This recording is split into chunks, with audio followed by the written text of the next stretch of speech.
জাতীয় নাগরিক পার্টির উত্তরবঙ্গের মুখ্য সংগঠক মোহাম্মদ সার্জিস আলম বলছেন, এটা সেই বাংলাদেশ যেখানে ধর্মের মধ্যে ভেদাভেদ না করে সকল ধরনের মানুষ আমরা বাংলাদেশি হিসেবে একসাথে বসবাস করতে চাই। এই বাংলাদেশে জাতীয় নাগরিক পার্টি এই চিন্তাটা সব সময় ধারণ করে। কোনো বর্ণ, জাতি, গোষ্ঠী, বয়স, নারী পুরুষ এইসব দেখে যেন আমাদেরকে তুলনা করা না হয়, সুবিধা দেওয়া না হয়। আমরা সবাই বাংলাদেশি, এই বিষয়টিকে প্রাধান্য দিয়ে যেন আমাদেরকে নাগরিক সুবিধাগুলো দেওয়া হয়। 28শে মে বুধবার দিনাজপুরে বোচাগঞ্জ জাতীয় নাগরিক পার্টি অফিস কার্যালয় উদ্বোধন উপলক্ষে আয়োজিত পথসভায় প্রধান অতিথির বক্তব্যে তিনি এসব কথা বলেন। এছাড়াও সবাই জাতীয় নাগরিক পার্টির কেন্দ্রীয় যুগ্ম মুখ্য সংগঠক যথাক্রমে আবু সাহিদ নিলয়, সাদিয়া পারভিন, কেন্দ্রীয় কমিটির সদস্য যথাক্রমে রফিকুল ইসলাম পলক, ইমামুল হোসেন, বৈষম্য বিরোধী ছাত্র আন্দোলনের দিনাজপুর জেলা শাখার মুখপাত্র ফয়সাল মোস্তাক, জাতীয় নাগরিক পার্টি বোচাগঞ্জ উপজেলা শাখার প্রতিনিধি যথাক্রমে ইসমাইল হোসেন ও মোহাম্মদ তাফসির হাসান বক্তব্য রাখেন। বক্তব্য শেষে ফিতা কেটে শেতাবগঞ্জ স্কুল রোডে জাতীয় নাগরিক পার্টির নতুন অফিস কার্যালয় উদ্বোধন করেন অনুষ্ঠানে প্রধান অতিথি সার্জিস আলম। এটা সেই বাংলাদেশ যেখানে ধর্মের মধ্যে ভেদাভেদ না করে সকল ধর্মের মানুষ আমরা বাংলাদেশি হিসেবে একসাথে মিলেমিশে বসবাস করতে চাই।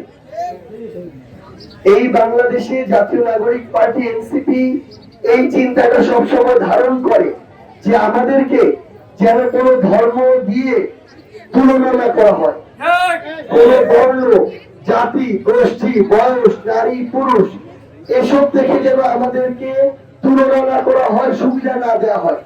আমরা সবাই একজন বাংলাদেশের নাগরিক, বাংলাদেশি। এই বিষয়টিকে সরকারকে প্রাধান্য দিয়ে যেন আমাদেরকে নাগরিক সুবিধাগুলো দেওয়া হয়। এই বোচাগঞ্জে শেতাবগঞ্জে যখন আন্দোলন হয়, এই অভ্যুত্থানের সময়, তখন আমাদের বোনদের এরকম সক্রিয় অংশগ্রহণ ছিল। আমরা আজকে জাতীয় নাগরিক পার্টি এনসিপির পক্ষ থেকে আপনাদের বোচাগঞ্জে এসেছি। আমরা অভ্যুত্থান পরবর্তী সময়ে অভ্যুত্থানের যারা নেতৃত্ব ছিল তাদের নেতৃত্বে আবার একটা রাজনৈতিক দল গঠন করেছি। আপনাদের উদ্দেশ্যে আমাদের কিছু কথা আছে। আগামীর শেতাবগঞ্জ বোচাগঞ্জে একটা জিনিস মনে রাখবেন, দল দেখার দরকার নাই, মার্কা দেখার দরকার নাই। যে লোকটা ভালো আপনাদের কথা শুনবে, আপনাদের কথা এবং এই এলাকার প্রয়োজন অনুযায়ী কাজ করবে, তাদেরকে আগামীতে আপনাদের নেতা বানাবেন। এই তরুণদের এবং অভিজ্ঞদের নেতৃত্বে, এই গণ অভ্যুত্থানের নেতৃত্ব দেওয়া মানুষদের মাধ্যমে যে রাজনৈতিক দল এসেছে জাতীয় নাগরিক পার্টি, সেটি এই বাংলাদেশের মানুষের এবং এই নতুন বাংলাদেশের আশা আকাঙ্ক্ষা পূর্ণ করতে পারবে।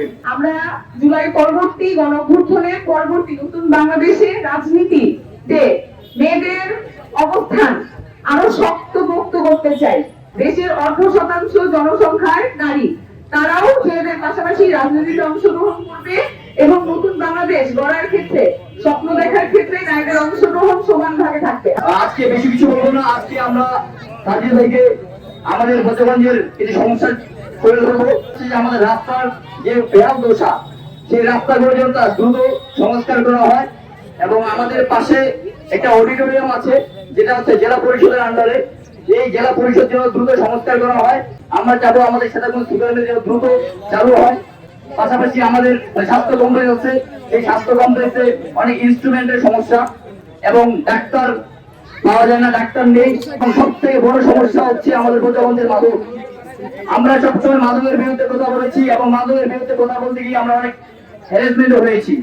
নেতৃবৃন্দ আসছে, আমাদের বোচাগঞ্জ উপজেলার পক্ষ থেকে আমি মোহাম্মদ ইসমাইল হোসেন এবং আমাদের জাতীয় নাগরিক পার্টির বোচাগঞ্জ উপজেলা শাখার পক্ষ থেকে সকলকে অভিনন্দন জানাই। সব থেকে বড় বিষয়, আমি বোচাগঞ্জের আপনার সন্তান মাওলানা এম.এ. তাফসির হাসান, আমি জাতীয় নাগরিক পার্টির প্রতিনিধি হিসেবে কাজ করছি এবং আমার বোচাগঞ্জ থানায় 385টি পাড়া, 385টি পাড়ার মধ্যে আমি 215টি পাড়াতে আমার এনসিপি কে পৌঁছে দিয়েছি।